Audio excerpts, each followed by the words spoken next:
Apa betul Nabi Muhammad jarang berdoa selesai sholat wajib? Jangan memahami hadis fi'li. Mana perbuatan Nabi? Mana perbuatan Nabi? Ucapan Nabi? Ma'udhifa ila Nabi SAW min qaulin, ucapan, au fi'lin, perbuatan, au takririn, tiga-tiga ini sunnah.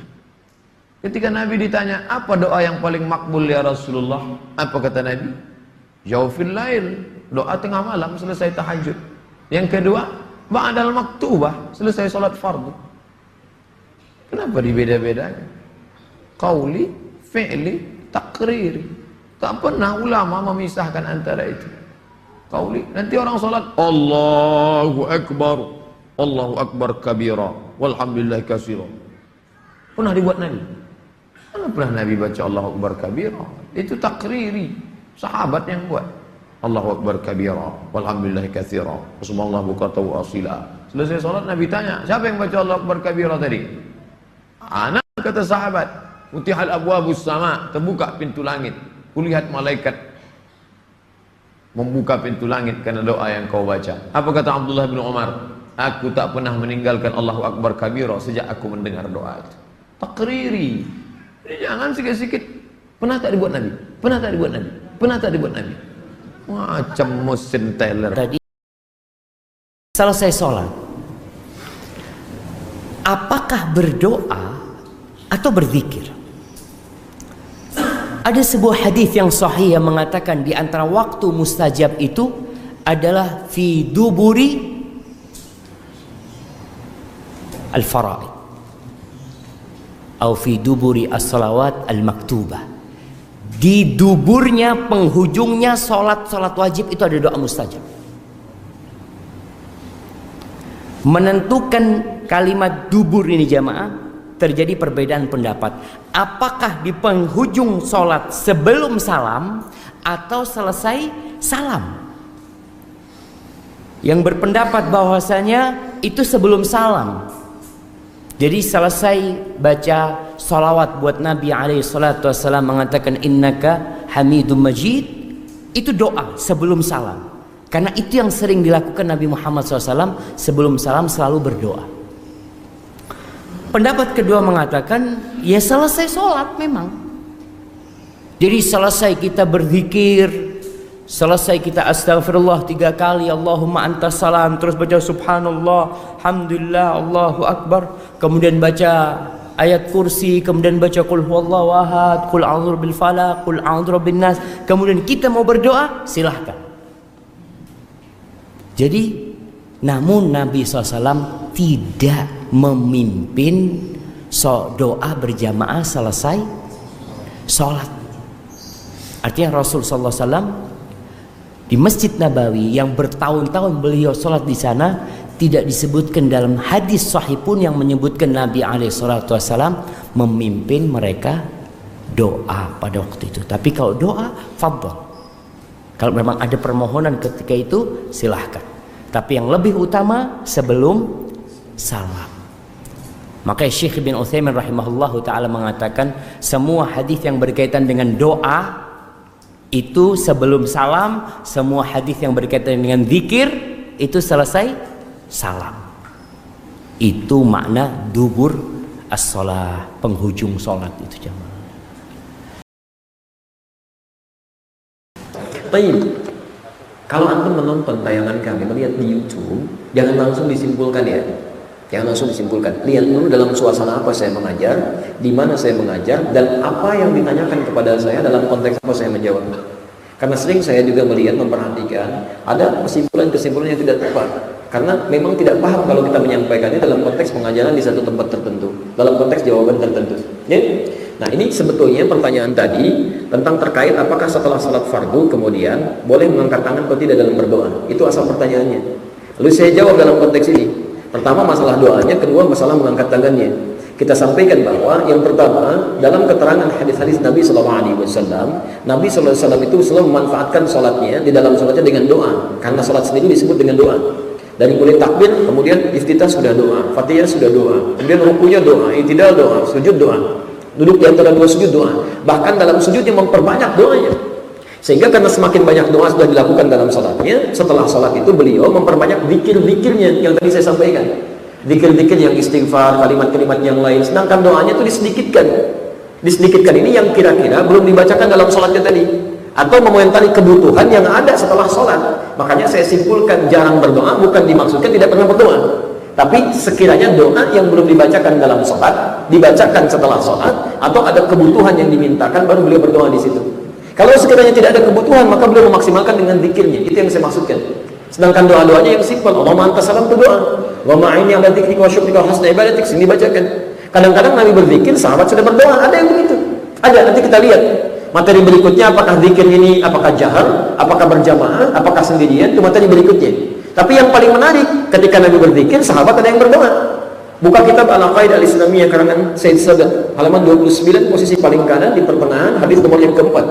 Jadi ketika Nabi sedang berzikir, ada sahabat yang berdoa. Allahumma innaka antal ahad, as-samad, alladhi lam yalid wa lam yulad wa lam yakul lahu kufuwan ahad. Allahumma inni as'aluka an taghfira li. Ya Allah, saya akui, saya yakini Engkau adalah Allah al-Ahad, satu-satunya, yang tempat bergantung, tidak beranak, tidak diperanakan, tidak ada sekutu bagimu ya Allah. Hamba memohon ya Allah, mohon ampuni dosa hamba. Kata Nabi, tahu dari mana kamu doa itu? Antadri, tahukah engkau? Ini adalah doa. Idza du'iya bihi ajaba wa idza su'ila bihi a'ta. Doa ini kalau engkau mintakan dengan itu akan dikabulkan, kalau berdoa akan dijawab. Dikomentari oleh Nabi SAW. Yang berdoa sahabat, Nabi sendiri sedang berzikir di situ. Jelas di sini. Jadi kalimat-kalimat berdoa pasca sholat yang saya sebutkan jarang bukan berarti tidak berdoa, tapi sesuai kebutuhan yang tidak dipanjatkan dalam sholatnya. Jelas di sini. Baik. Nah sekarang dari situlah kemudian disimpulkan yang mengatakan kami mengambil hadis dari At-Tirmidzi, Nabi tidak pernah mengangkat tangan setelah selesai sholat fardu, karena memang yang dibacakan Nabi setelah selesai sholat itu zikir kalimat thayyibah, bukan doa. Antum saat istighfar mengangkat tangan nggak? Astagfirullah, astagfirullah, astagfirullah. Kan tidak kan? Ya, saat doa itu yang diangkat. Doa mengangkat tangan, sering Nabi mengangkat. Sampai-sampai turun ayat Quran mengatakan Nabi sering mengadah ke langit mengangkat tangannya bermohon. Quran surah kedua Al-Baqarah ayat 144, posisi paling kiri sebelah bawah. Ketika Nabi meminta kiblat dipindahkan ke arah Al-Masjidil Haram. Qad nara taqalluba wajhika fis sama. Kami sering melihat engkau menengadahkan wajahmu ke langit memohon, mengangkat tangan bermohon kepada Allah, ya Allah, ya Allah. Alihkan kiblat diri. Baik.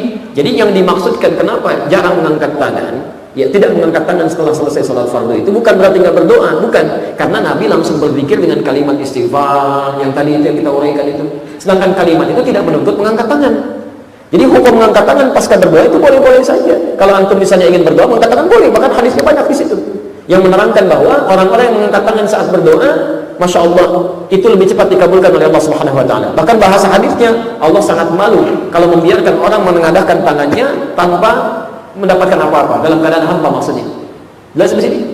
Jadi kalau membaca hadis, jangan kalimatnya begini langsung disimpulkan, tidak. Ada ilmunya di situ. Harus dilihat. Tidak semua hadis yang antum baca terjemahannya begini, maknanya begitu, belum tentu. Belum tentu. Saya sering sampaikan, salat sunnah paling baik di mana dilakukan? Di rumah, jangan sampai sini bacanya.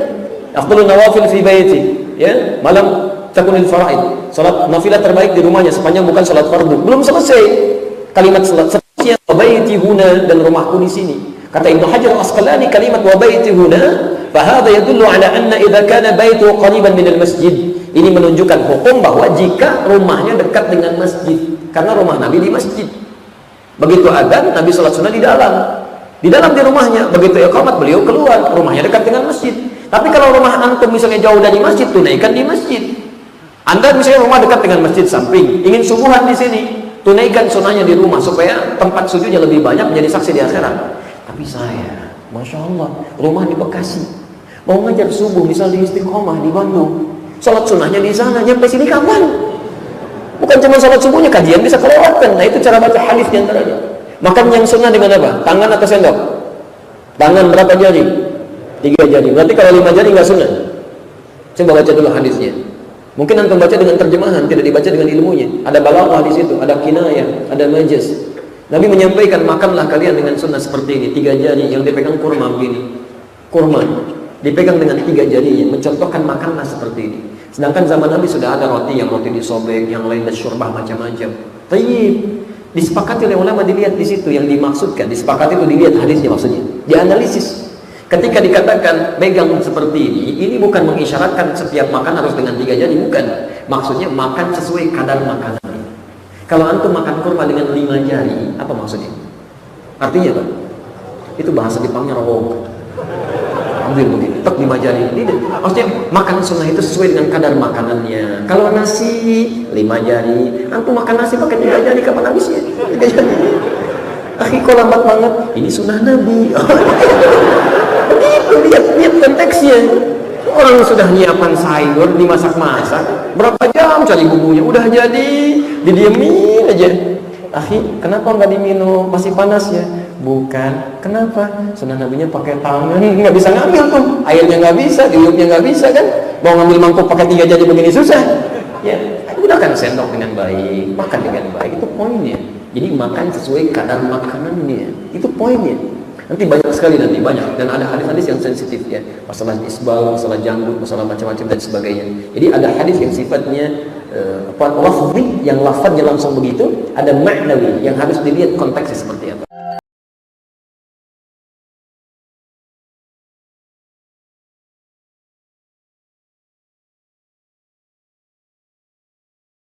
Salam sampai membaca ayat kursi, al-ikhlas, al-falaq, an-nas, baca subhanallah, alhamdulillah, Allah akbar 33 kali sampai terakhir baca digenapkan la ilaha illallah wahdahu la syarika. Selesai itu semua hadis Nabi SAW menjelaskan setelah sholat, Rasulullah SAW langsung berdiri. Memang beliau tidak pernah berdoa habis sholat waktu itu. Memang begitu.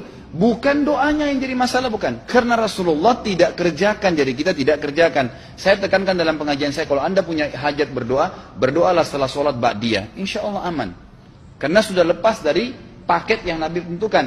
Selama Rasulullah SAW sudah mencontohkan dan memerintahkan sebuah perbuatan, ditentukan tempatnya, jumlahnya, waktunya, jangan pernah dilanggar. Habis sholat bacalah subhanallah 33, alhamdulillah 33, Allah akbar 33. Jangan anda bilang saya bisa baca 100. Loh, Rasulullah suruh 33 kok.